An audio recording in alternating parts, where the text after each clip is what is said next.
entre le printemps 1918 et l'été 1919, l'épidémie de grippe qu'on qualifia d'espagnole s'est étendue sur la quasi-totalité des pays. Apparue dans la dernière année de la Première Guerre mondiale, qui tua 20 millions de soldats et de civils, elle a provoqué la mort de 50, voire 100 millions de personnes, selon les estimations les plus récentes. Cet effroyable bilan humain est en partie la conséquence de la guerre, mais aussi de l'organisation même de l'économie capitaliste, du pillage impérialiste et de la politique des États au service des intérêts de leurs bourgeoisies respectives. Les scientifiques ne sont pas arrivés à ce jour à définir de façon certaine l'origine du virus de la grippe espagnole qui s'abattit sur le monde en 1918. Mais il est certain que la guerre impérialiste, menée pour un repartage du monde entre les grandes puissances, accéléra considérablement sa diffusion et aggrava ses effets déjà dévastateurs. Ce sont en effet les besoins sans cesse renouvelés en soldats, en travailleurs et en matières premières que les puissances belligérantes firent venir du monde entier pour combattre et alimenter la machine de guerre en Europe, au Moyen-Orient ou en Afrique, qui en favorisèrent la contagion rapide. Les gouvernements et les états-majors ne pouvaient ignorer ce risque, car c'était déjà un fait établi dans toutes les guerres depuis des siècles. Des mesures de quarantaine étaient fréquemment mises en place depuis le Moyen-Âge, notamment dans les ports. Pour ne citer que cet exemple, toute la Provence avait été isolée du royaume de France en 1720, et durant 2 ans, pour empêcher l'extension de l'épidémie de peste qui la frappait. Depuis la fin du XIXe siècle, les scientifiques et les militaires connaissaient en outre les modes et les grandes voies de transmission des épidémies sur le globe. Le virus de la grippe fit très probablement son apparition et ses premières victimes dans le gigantesque camp d'entraînement de l'armée américaine de Fort Riley, situé au Texas, en mars 1918. Il se répandit ensuite à travers le pays, vers les ports de la côte Est, où étaient concentrés les soldats du corps expéditionnaire américain se rendant en Europe. Les autorités américaines nièrent alors l'existence de toute épidémie. Le président Wilson donna l'ordre de ne pas communiquer le nombre de malades, qui touchait pourtant plus de la moitié des troupes, pour ne pas ralentir la mobilisation. Le ministère de la guerre américain affirma quant à lui à la fin juin 1918 que ces soldats n'avaient jamais montré quelque forme de maladie que ce soit. Imposer l'entrée du pays en guerre l'année précédente avait été difficile pour les classes dirigeantes, et la conscription faisait face à une opposition importante des recrues et d'une partie de la population. Il n'était pas question de mettre en péril cette intervention dans ce conflit où se jouait la suprématie entre les puissances impérialistes. En débarquant à Brest dans les semaines qui suivirent, ces soldats propagèrent la première vague grippale sur le continent. D'autres données désignent une possible origine asiatique, le virus ayant, dans cette hypothèse, traversé les océans avec les troupes coloniales et les travailleurs de l'actuel Vietnam et de Chine que la France et le Royaume-Uni avaient recrutés par dizaines de milliers. Mais quoi qu'il en soit, partout ou presque, ce sont les transports de troupes allant combattre ou revenant de la guerre qui répandirent le virus de la grippe sur le continent africain, dans le Pacifique, en Asie et jusqu'en Arctique. Jusqu'à l'armistice de 1918, la censure militaire empêcha très largement que la population soit avertie de l'existence même d'une épidémie. On estime qu'un demi-million de soldats des armées françaises, britanniques et américaines se trouvaient pourtant hors de combat à l'automne 1918, sur le territoire français. Et il en allait de même dans le camp des puissances centrales, en Allemagne et en Autriche-Hongrie. C'est d'ailleurs la raison pour laquelle la grippe fut alors qualifiée d'espagnole, et que ce nom resta par la suite. L'Espagne, étant restant neutre dans le conflit mondial, sa presse fut la seule à rendre compte de l'ampleur de la première vague grippale au printemps et à l'été 1918. Dans un premier temps, la censure et plus encore l'engagement de la presse, des intellectuels, du corps médical et des forces politiques, derrière l'union sacrée avec leur bourgeoisie, imposèrent le silence. La propagande fit le reste. Ainsi, en France, les journalistes aux ordres expliquèrent que les poilus résistaient merveilleusement à une maladie qui décimait le boche, ou que les scientifiques allemands avaient introduit des bacilles pathogènes dans des boîtes de sardines fabriquées en Espagne. Quant au journal de médecine et de chirurgie pratique, il écrivait en septembre 1918, à la veille de la deuxième vague, « La grippe est une affection relativement peu grave, pour laquelle les mesures de quarantaine ou de désinfection aux frontières applicables à d'autres maladies seraient injustifiées et d'ailleurs inutiles. » Au mépris des règles d'hygiène, il fallait à tout prix cacher la réalité de l'état sanitaire des armées à l'opinion publique et à la classe ouvrière, dont la bourgeoisie avait toutes les raisons de redouter les réactions, au moment où la fin de la guerre s'annonçait et où le crédit de la Révolution d'octobre grandissait. On laissa ouverts écoles, cabarets et restaurants, sauf quand il n'y avait plus assez de personnel suffisamment en bonne santé pour y travailler. Les entreprises, comme les transports, ne pouvaient être mis en sommeil en retirant les ouvriers malades, au risque de menacer l'approvisionnement en matériel de guerre du front ou l'alimentation de la population, et au risque de priver les industriels des commandes de l'État et de bénéfices colossaux. Dans le meilleur des cas, les horaires ou les cadences furent réduits dans l'espoir de maintenir les ouvriers à leur poste de travail le lendemain. Mais le plus souvent, les travailleurs, à l'instar de ceux des chemins de fer dont dépendait le transport de troupes et de matériel pour le front, étaient réquisitionnés. Pour ne pas encombrer les hôpitaux militaires, les malades furent convoyés, parfois debout dans des trains bondés, vers d'autres centres de soins, étendant un peu plus la grippe à l'ensemble du pays.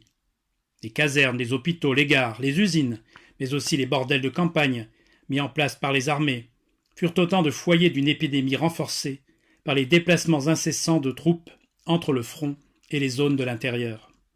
Et si les médecins militaires envisagèrent un temps d'arrêter la délivrance de permissions pour freiner les transmissions de la maladie, le haut commandement s'y opposa. Il avait la mémoire des mutineries de l'armée de l'année 1917, où la restriction de permission avait été un des facteurs de la colère et de la révolte des soldats. Trier et isoler les contagieux, au lieu de concentrer les malades dans les hôpitaux, dépassait les capacités des systèmes de santé, entièrement tournés vers la nécessité de préserver le maximum de soldats en état de combattre. Des dizaines de milliers d'hommes porteurs du virus de la grippe furent renvoyés vers les casernes et les tranchées. En somme, les impératifs de la guerre entre les puissances impérialistes empêchaient quasiment toute mesure d'ampleur à même de circonscrire l'étendue de l'épidémie. Mais la sale guerre que se menaient les différentes bourgeoisies avec la peau des classes populaires avait d'autres conséquences désastreuses qui expliquent en partie la mortalité exceptionnelle de cette grippe, ou plus exactement, des 3 vagues grippales qui la caractérisent. Elle tua très majoritairement les personnes entre 20 et 40 ans, sans doute parce que les plus âgés avaient déjà été partiellement immunisés par un précédent épisode de grippe, celle dite russe de 1889-1890. Mais cela s'explique en grande partie par le fait que les organismes des populations civiles, comme ceux des combattants, étaient considérablement affaiblis par les privations et l'usure physique. Les soldats austro-hongrois, engagés dans d'incessantes opérations en Italie, souffrant de la faim et du paludisme, compteront 2 à 3 fois plus de pertes par la maladie que par balle. Tous les soldats qui avaient subi des attaques au gaz subirent également de plein fouet les effets de la grippe et y succombèrent dans des proportions très importantes en raison de leur insuffisance respiratoire. Les soldats, mais aussi les travailleurs, les femmes devant exploiter seules les terres agricoles et s'occuper de leurs enfants, en l'absence de leurs compagnons mobilisés, ne pouvaient bien évidemment pas suivre les bons conseils des médecins, les enjoignant à se reposer, à boire et à bien manger. Des milliers de femmes enceintes moururent ou donnèrent naissance à des enfants mort-nés, qui échappent d'ailleurs la plupart du temps à la comptabilité macabre des victimes de la grippe espagnole. Survenant en plein pic épidémique, l'annonce même de l'armistice de novembre 1918 et les célébrations qui l'accompagnèrent fut elle-même une importante source de contamination. Rien ne devait gâcher la paix des vainqueurs et l'opération de propagande qui l'accompagna, notamment en France, au Royaume-Uni et aux États-Unis. La situation sanitaire des pays en guerre, mais aussi de leurs colonies, avait été considérablement dégradée par l'entrée en guerre. L'immense majorité des infirmières, des médecins, des pharmaciens et des chirurgiens avaient été réquisitionnés au front. Il était devenu presque impossible de consulter un médecin et de réaliser des analyses dans un laboratoire. Seuls les services de santé militaires disposaient d'ailleurs de données fiables sur le nombre de malades, la déclaration de la grippe n'ayant été rendue obligatoire en France qu'après le pic de l'épidémie et sans qu'existe véritablement d'organisme capable d'en tirer des mesures à même d'en freiner l'extension. Un manque de personnel d'autant plus criant que les hôpitaux étaient eux-mêmes si encombrés que cela rendait impossible la prise en charge des malades et leur isolement du reste de la population. Ceux qui, souffrant d'une autre pathologie, entraient à l'hôpital pour y être entassés dans des salles bondées, furent nombreux à y contracter la grippe. Ceux qui y étaient déjà grippés y attendaient la mort, faute de prise en charge et de repos. Dans le même temps, beaucoup de malades, pour ne pas avoir été diagnostiqués, moururent sans soin à leur domicile, notamment à l'automne 1918, durant la deuxième vague de grippe particulièrement foudroyante. La guerre avait par ailleurs entraîné une pénurie de médicaments, de lits d'hôpitaux, mais aussi de combustible pour le chauffage, d'essence pour alimenter les véhicules des rares médecins exercés encore dans les zones rurales, et de moyens de désinfection, savon et eau de javel notamment. À Lyon, c'est sous la pression de l'opinion publique que la municipalité organisa en urgence la mise en place d'un corps spécial d'infirmières chargé de visiter les malades et de services spéciaux, chargés de la désinfection journalière des locaux industriels, des commerces et de certaines administrations. L'effondrement du niveau de vie des classes populaires, lié notamment à l'antissification de l'exploitation dans les usines, à l'augmentation générale des prix, aux pénuries alimentaires, aux difficultés de transport, affaiblirent considérablement les organismes et rendirent plus nombreuses et mortelles les infections pulmonaires, en particulier celles liées à la tuberculose. Celle-ci faisait alors en France près de 100 000 morts par an et touchait les catégories les plus pauvres de la population. Un responsable du service de santé des armées écrivait alors en son propos: « La tuberculose règne parmi les taudis des grandes villes par les masures paysannes que l'impôt des portes et fenêtres a fermées à l'air et au soleil. Les quartiers ouvriers dans les cités de labeur ou de négoce sont trop souvent d'effroyables agglomérations de logis pourris, crasseux, où les rues sont des tranchées profondes, étroites et humides. La tuberculose règne par les salaires insuffisants, surtout dans les métiers de femmes. La tuberculose règne par le surmenage des longues journées, par le travail de nuit imposé aux femmes, aux enfants. » La situation était si critique qu'elle avait menacé les rangs même de l'armée française durant toute la durée de la guerre, au point d'entraîner le début de la mise en place d'une politique de prévention et de traitement de ce fléau. Mais celui-ci était loin d'être réglé. Les queues qui se formèrent dans les grandes agglomérations, devant les boulangeries, les magasins d'alimentation, ou pour se procurer des moyens de chauffage, furent également des vecteurs de l'épidémie au sein des classes populaires. Autant de préoccupations auxquelles échappait la bourgeoisie et une partie des classes moyennes. En observant une carte des victimes de la grippe sur Paris, on repère une surreprésentation des riches arrondissements de l'Ouest. Et cela provient uniquement du nombre important de domestiques, en grande majorité des femmes, morts pour le bien-être des grands bourgeois dans ces beaux quartiers, après avoir usé leur santé dans des logements indignes, des soupentes trop chaudes l'été et trop froides l'hiver, ou des rez-de-chaussée humides, favorisant les infections pulmonaires. En Autriche-Hongrie, comme en Allemagne, le blocus imposé par les impérialistes français et britanniques avait créé des carences alimentaires et fait ressurgir la famine au cœur même de l'Europe. Dans une économie de guerre, pesant lourdement sur le prolétariat, la grippe fit des ravages dans plusieurs villes hongroises, où l'eau n'arrivait plus dans les quartiers populaires et où se développèrent d'autres maladies. En Pologne, aucun service ne parvint véritablement à compter les morts, que l'on estime aujourd'hui entre 68 000 et 130 000. À Prague, le principal hôpital menaça de fermer par manque de charbon. Ailleurs, les repas chauds firent défaut. Dans plusieurs métropoles des États-Unis, la mortalité relevée dans les logements populaires fut au moins 2 fois plus élevée que dans les quartiers riches. Les Noirs furent particulièrement touchés. Ici, à New York, le bilan fut relativement peu élevé au lendemain de la guerre, où la presse put avertir cette fois la population de la crise sanitaire grandissante. C'est sans doute en raison des mesures de fermeture précoce des écoles, des principaux lieux publics, de la déclaration rendue obligatoire de la maladie aux services de santé municipaux, de l'interdiction des funérailles publiques et de l'hospitalisation de tous ceux vivant dans des logements surpeuplés. Le port du masque, rendu obligatoire, comme à San Francisco, joua également un rôle relativement efficace. Les charlatans et les producteurs de traitements en tout genre, eux, profitèrent très largement de la période pour s'enrichir. Heureuse conséquence de la mise sous séquestre des biens de l'industriel allemand Bayer en 1914 et de l'épidémie, la société chimique des usines du Rhône, qui disposait ainsi du monopole sur l'aspirine, vit ses ventes et ses profits exploser. Elle deviendra Rhône-Poulenc en 1928, société qui fut durant des décennies le premier groupe privé de la chimie en France. Dans les pays soumis à la domination des grandes puissances, depuis des décennies voire des siècles, la guerre, le pillage des matières premières et l'exploitation de la main-d'œuvre avaient rendu encore plus effroyables ses conséquences pour les peuples. L'épidémie qui arriva par les ports y fit des ravages, en mettant à jour l'absence quasi générale de personnel soignant, d'hôpitaux et de dispensaires, et au-delà, la pauvreté et le sous-développement dans lesquels la domination de l'impérialisme plongeait les 2/3 de l'humanité. L'Afrique, entièrement placée sous le joug colonial et qui avait fourni près de 500 000 hommes pour alimenter les armées en chair en canot et les usines européennes en bras, connut un taux de mortalité 2 fois supérieur à celui de l'Europe. Au Sénégal, où elle survint après 2 vagues mortelles de peste bubonique, la grippe fit près de 40 000 morts, sans que le corps médical colonial ne semblât trop s'en émouvoir. Au Congo belge, le nombre de victimes est estimé à 300 000. Au Cameroun, à 250 000. Au Nigeria, il fut sans doute de plus de 450 000.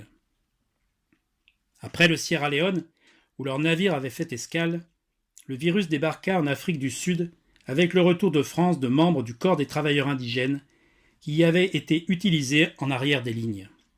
L'hécatombe fut particulièrement meurtrière. 300 000 morts, en raison des nombreux ports et du réseau ferré étendu drainant les richesses minières du pays vers le marché mondial. La grippe décima notamment les populations noires du Transkei et du Ciskei, dans la région du Cap, parquées dans les taudis surpeuplés. En Rhodésie du Sud, l'actuel Zimbabwe, autre dominion britannique, le taux de mortalité dans la population européenne fut de 9,3 pour 1000, de 25,4 pour 1000 parmi les Africains des réserves et de 91,74 pour 1000 parmi les mineurs.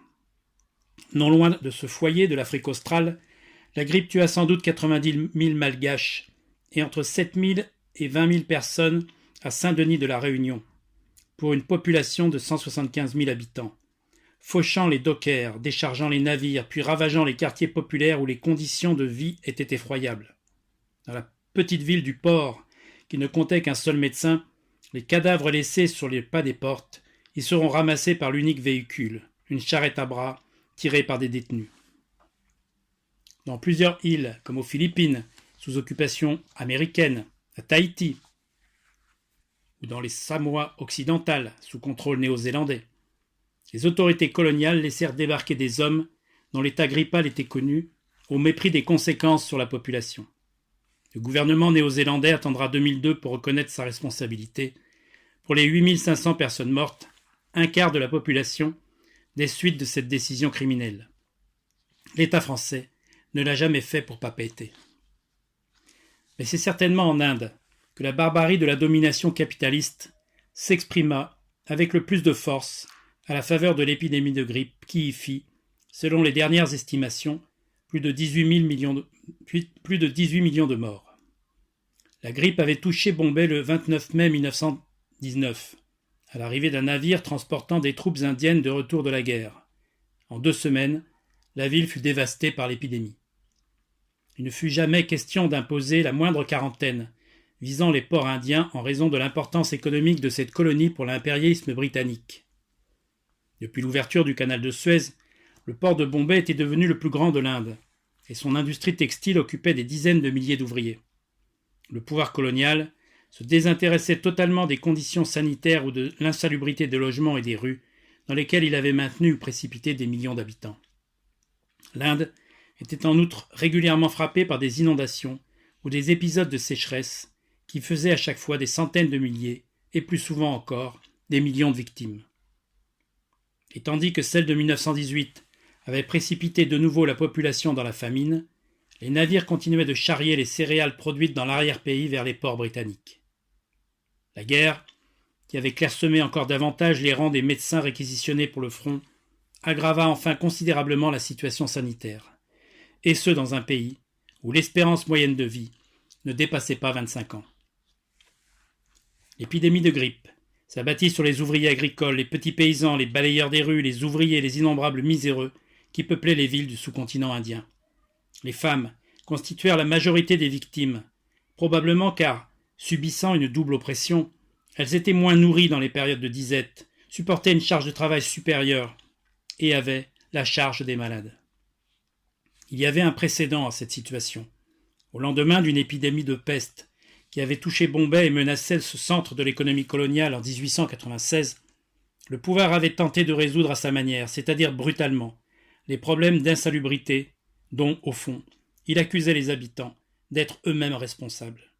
Sous couvert de promotion de l'hygiène et de lutte contre l'insalubrité, les soldats avaient alors été dépêchés dans les quartiers les plus pauvres.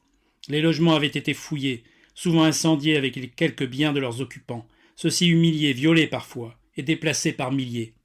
Des émeutes et une grève générale s'en étaient suivies, qui avaient obligé le pouvoir à reculer. Le souvenir de cet épisode n'avait pas disparu des mémoires lorsque frappa l'épidémie de grippe espagnole. De nouveau, le pouvoir colonial fut totalement incapable de faire face au chaos engendré par la maladie. Et ce furent, bien souvent, les habitants eux-mêmes, appuyés par les militants de la cause indienne, qui suppléèrent son incurie, accélérant dans les mois qui suivirent la contestation de la domination britannique et le mouvement pour l'indépendance. Au lendemain du vote, en février 1919, de la loi Rowlatt, qui prolongeait la loi martiale établie durant la guerre, la contestation menaçait de devenir générale. Le 13 avril 1919, à Amritsar, l'armée tira sur la foule, tuant plusieurs centaines de manifestants. Si les limites des connaissances scientifiques de l'époque, la méconnaissance notamment de l'origine virale de la grippe et l'absence d'un vaccin ont joué, il y a un siècle, un rôle non négligeable dans l'extension et la létalité de l'épidémie de grippe espagnole, le capitalisme porte une responsabilité écrasante dans son effroyable bilan. Les impératifs de la guerre impérialiste au profit du grand capital et leurs conséquences dramatiques sur le niveau de vie et la santé des populations, la situation indigne du logement des classes populaires, l'absence d'une politique d'hygiène et de santé publique à même de répondre aux besoins de chacun, la surexploitation des travailleurs et des peuples coloniaux, maintenus dans une effroyable oppression matérielle et culturelle, tout cela aurait dû condamner la société bourgeoise à sa perte. Seule la trahison des principaux dirigeants socialistes en 1914, qui laissa les travailleurs sans perspective et sans direction lorsque la révolution russe renversa la domination bourgeoise en 1917, lui sauva la mise. Aujourd'hui, les connaissances scientifiques et les moyens pour faire face à la pandémie du Covid-19 sont sans commune mesure avec ceux d'il y a un siècle. Alors devant le chaos et l'addition de cadavres provoqués par l'épidémie actuelle et les conséquences prévisibles de la crise économique dont elle n'est que l'un des éléments déclencheurs, balayer la pourriture de ce vieux système reste la seule perspective pour l'humanité.